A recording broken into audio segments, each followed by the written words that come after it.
Abu Ubaidah ibnu Al-Jarrah. Yang subscribe, semoga rezekinya lancar dan berkah. Amin. Assalamualaikum warahmatullahi wabarakatuh. Dia memiliki wajah yang tenang paras yang berwibawa, badan yang kurus, postur yang tinggi, alis yang tipis. Sedap dipandang mata, enak untuk dilihat, damai terasa di hati. Dia juga adalah orang yang ramah, suka rendah hati, pemalu. Akan tetapi dalam situasi serius, ia bagai seekor singa yang menerkam.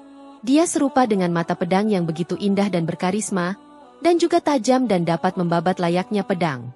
Dialah Amin umat Muhammad, Amir bin Abdullah bin Al-Jarrah Al-Fihri Al-Qurasyi yang dipanggil dengan nama Abu Ubaidah.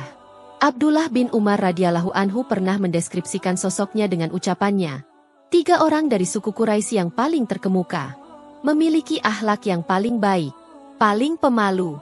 Jika mereka berbicara denganmu maka mereka tidak akan berdusta. Dan jika engkau berbicara dengan mereka, mereka tak akan mendustaimu. Ketiganya adalah Abu Bakar As-Siddiq, Utsman bin Affan dan Abu Ubaidah bin Al-Jarrah. Abu Ubaidah adalah termasuk orang pertama yang masuk ke dalam Islam. Ia masuk Islam sehari setelah Abu Bakar. Ia memeluk Islam karena jasa Abu Bakar. Abu Bakar mengajak Abu Ubaidah, Abdurrahman bin Auf, Utsman bin Maz'un dan Al-Arkam bin Abi Al-Arkam datang menghadap Nabi Shallallahu Alaihi Wasallam dan menyatakan di hadapan beliau kalimat kebenaran. Dan mereka semua menjadi pilar pertama tempat dibangunnya kerajaan Islam yang agung. Abu Ubaidah mengalami pengalaman keras yang dirasakan kaum muslimin selagi berada di Mekah sejak pertama hingga akhir.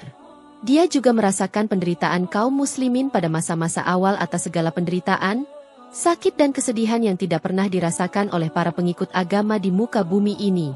Namun ia tetap teguh menghadapi ujian ini, dan senantiasa mentaati dan membenarkan Allah dan Rasul-Nya dalam segala kondisi. Akan tetapi ujian yang diderita oleh Abu Ubaidah pada Perang Badar, adalah sebuah penderitaan yang tidak dapat digambarkan oleh siapapun. Ketika Perang Badar, Abu Ubaidah menyerang di antara barisan dengan begitu berani dan tak memiliki kegentaran sedikit pun. Kaum musyrikin jadi takut dibuatnya. Ia berputar-putar di medan laga seolah tidak takut mati. Para penunggang kuda suku Quraisy menjadi gentar dibuatnya dan mereka berusaha menjauhi diri dari Abu Ubaidah setiap kali bertemu. Akan tetapi ada seorang di antara mereka yang senantiasa mengajak duel Abu Ubaidah kemana saja ia pergi dan Abu Ubaidah sendiri selalu menjauhkan diri darinya. Orang tersebut terus mendesak dan menyerang, sementara Abu Ubaidah selalu menjauh darinya. Orang tersebut akhirnya menutup semua jalan bagi Abu Ubaidah, dan berdiri membatasi ruang gerak Abu Ubaidah sehingga tidak dapat membunuh musuh Allah lainnya. Saat Abu Ubaidah sudah merasa geram, maka Abu Ubaidah melayangkan pedangnya ke arah kepala orang tadi sehingga terbelah 2, dan akhirnya orang itu tewas di hadapan Abu Ubaidah. Orang yang tewas di tangan Abu Ubaidah itu tidak lain adalah Abdullah bin Al-Jarrah, ayah dari Abu Ubaidah. Abu Ubaidah tidak membunuh ayahnya. Akan tetapi ia membunuh kemusyrikan yang berada dalam diri ayahnya. Maka Allah Subhanahu wa Ta'ala menurunkan sebuah ayat tentang Abu Ubaidah dan ayahnya yang berbunyi, "Kamu tidak akan mendapati sesuatu kaum yang beriman kepada Allah dan hari akhirat, saling berkasih sayang dengan orang-orang yang menentang Allah dan Rasul-Nya, sekalipun orang-orang itu bapak-bapak, atau anak-anak atau saudara-saudara ataupun keluarga mereka. Mereka itulah orang-orang yang Allah telah menanamkan keimanan dalam hati mereka dengan pertolongan yang datang daripadanya, dan dimasukkannya mereka ke dalam surga yang mengalir di bawahnya sungai-sungai, mereka kekal di dalamnya. Allah ridha terhadap mereka dan mereka pun merasa puas terhadap limpahan rahmat-Nya. Mereka itulah golongan Allah, ketahuilah bahwa sesungguhnya golongan Allah itulah golongan yang beruntung." Quran Surah Al-Mujadilah 22. Bagi Abu Ubaidah ini bukanlah sebuah hal yang menakjubkan. Kekuatan imannya kepada Allah dan pembelaannya kepada agama, dan amanah kepada umat Muhammad telah mencapai sebuah posisi yang dicita-citakan oleh sebuah jiwa yang besar di sisi Allah.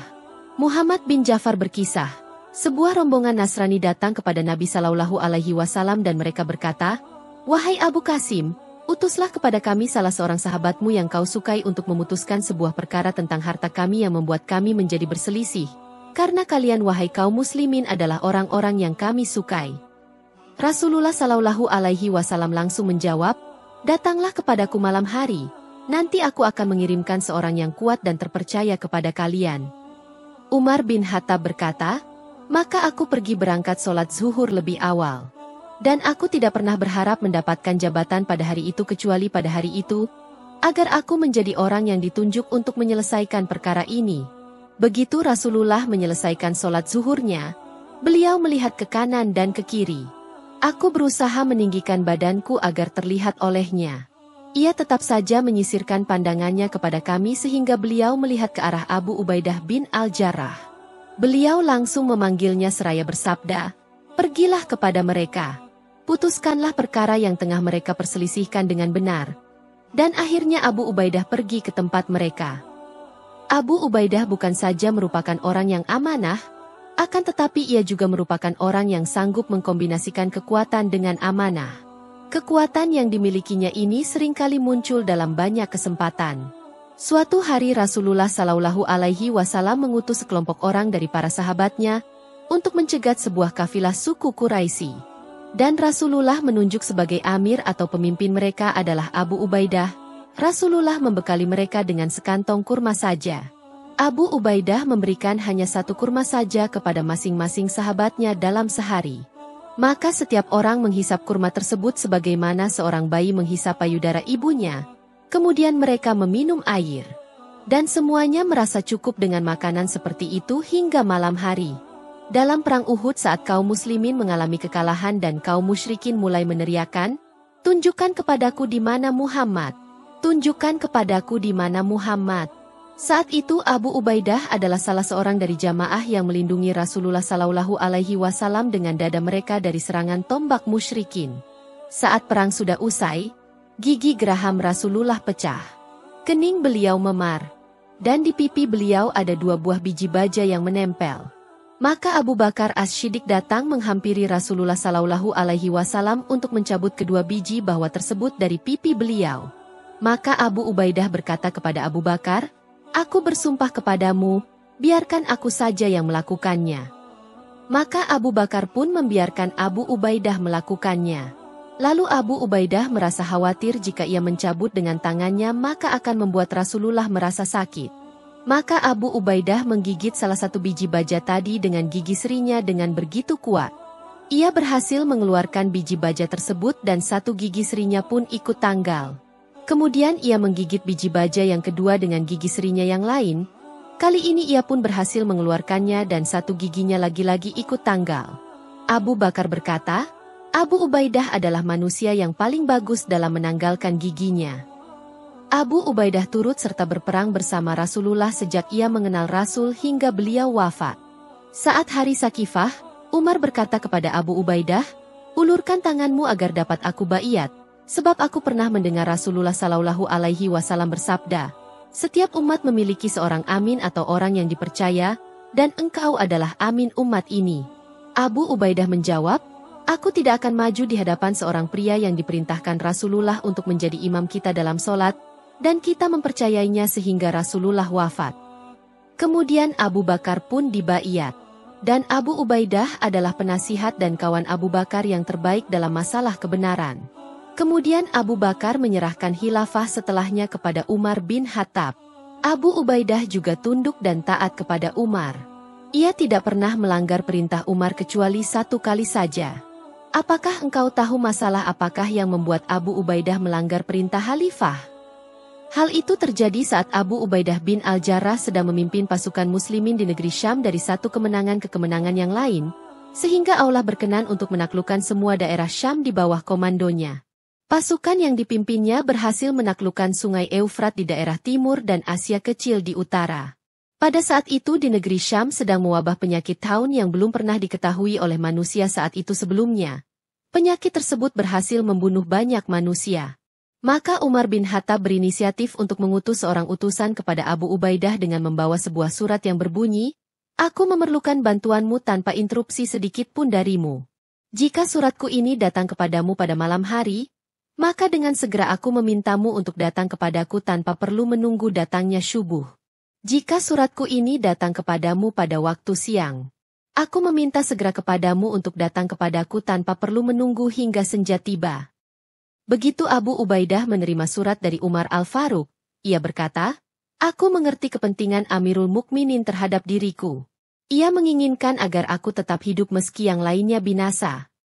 Lalu ia menuliskan sebuah surat kepada Amirul Mukminin yang berbunyi, "Wahai Amirul Mukminin, aku mengerti kepentinganmu terhadap diriku. Aku kini sedang bersama para tentara muslimin dan aku tidak ingin menjaga diriku agar terhindar dari penyakit yang mereka derita. Aku tidak ingin meninggalkan mereka sehingga Allah menentukan keputusannya bagi diriku dan mereka. Jika suratku ini telah sampai kepadamu, maka biarkanlah aku, dan izinkan aku untuk tetap tinggal di sini." Begitu Umar membaca surat Abu Ubaidah, maka ia langsung menangis dan matanya langsung sembab.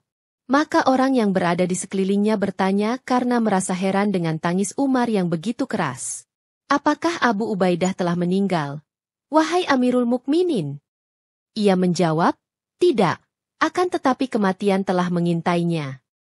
Benar dugaan Umar, karena tidak lama kemudian Abu Ubaidah terkena taun. Begitu ia menjelang kematian ia berwasiat kepada tentaranya, "Aku berwasiat kepada kalian, jika kalian menerimanya kalian akan senantiasa berada dalam kebaikan. Dirikanlah solat, tunaikan zakat, jalankan puasa Ramadan, bersedekahlah, berhaji dan berumrahlah, saling wasiat, dan taatlah kepada pemimpin kalian dan jangan kalian melanggarnya. Janganlah dunia membuat kalian lalai. Karena meski seseorang diberi umur 1000 tahun maka pastilah ia akan merasakan kondisi seperti yang kalian lihat pada diriku ini. Allah telah menetapkan kematian kepada anak Adam dan mereka semua akan mati. Yang paling bijak di antara mereka adalah yang paling taat kepada Tuhannya, dan yang paling mengerti akan hari pembalasan." Kemudian ia menoleh ke arah Muadz bin Jabal seraya berkata, "Ya Muadz, imamilah manusia untuk sholat." Begitu ia menghembuskan nafas terakhirnya, maka Muadz pun berdiri dan berseru, "Wahai manusia, kalian telah dibuat kaget oleh seorang pria yang demi Allah aku tidak pernah tahu bahwa aku pernah melihat seorang pria yang begitu lapang dadanya, senantiasa menjauhi kedengkian, dan amat berpesan tentang umat ini yang lebih baik darinya. Maka mohonlah rahmat Allah baginya dan semoga Allah merahmati kalian."